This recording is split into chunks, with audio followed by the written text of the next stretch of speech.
yet much deeper than my sentiments. His old pal, Harry B., would be so proud. Russell Wilson, quarterback, Seattle Seahawks. Introduction.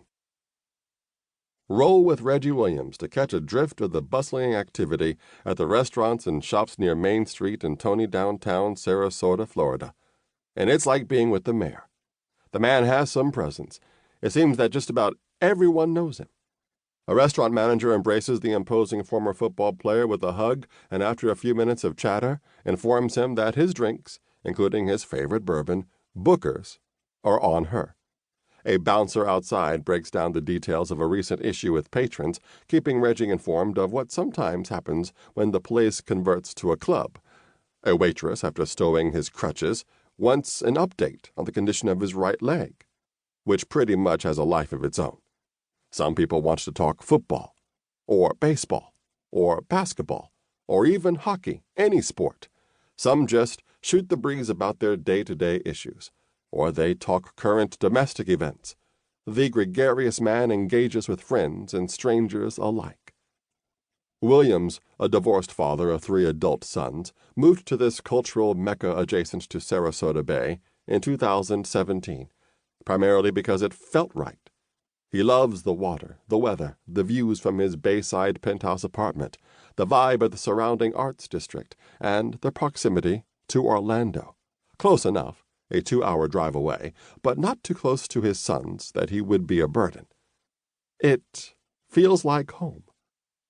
When he ambles into Bookstore 1 on the corner of Main and Palm, he is showered by a flood of love.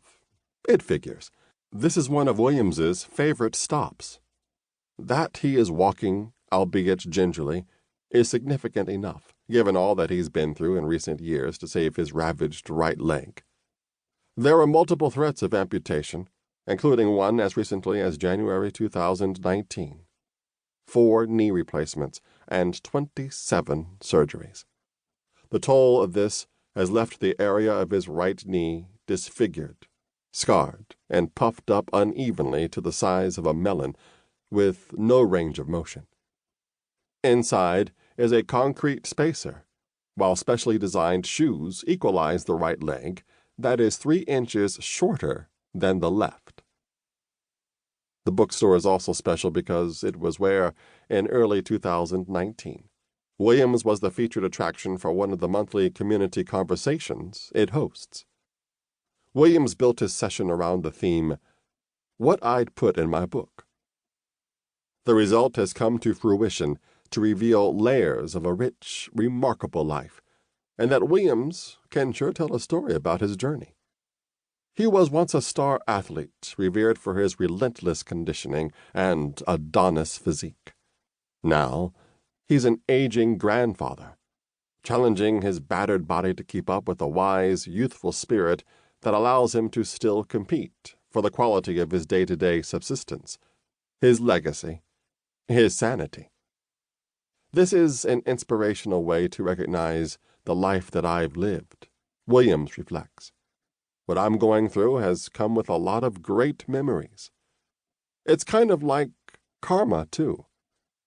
I used to go to the library as a kid and always wondered, what section will my book be in? Well, with his wide range of experiences, Williams's story isn't confined to one genre. Naturally, there's the backdrop of sports. He played 14 years in the National Football League as a linebacker with the Cincinnati Bengals, including starting assignments in 2 Super Bowls. He is an Ivy League legend, the greatest player in Dartmouth's history, and an inductee into the College Football Hall of Fame. But it's also about politics. When he was a member of the Cincinnati City Council, he was the only active professional athlete to have served in such a significant governmental position. It is about business, too, given his role as an executive at Walt Disney World Resort in building the nation's preeminent youth sports facility, the ESPN Wide World of Sports complex. This after a stint as general manager of the anchor franchise of the World League of American Football. And after that, a stint with the NFL.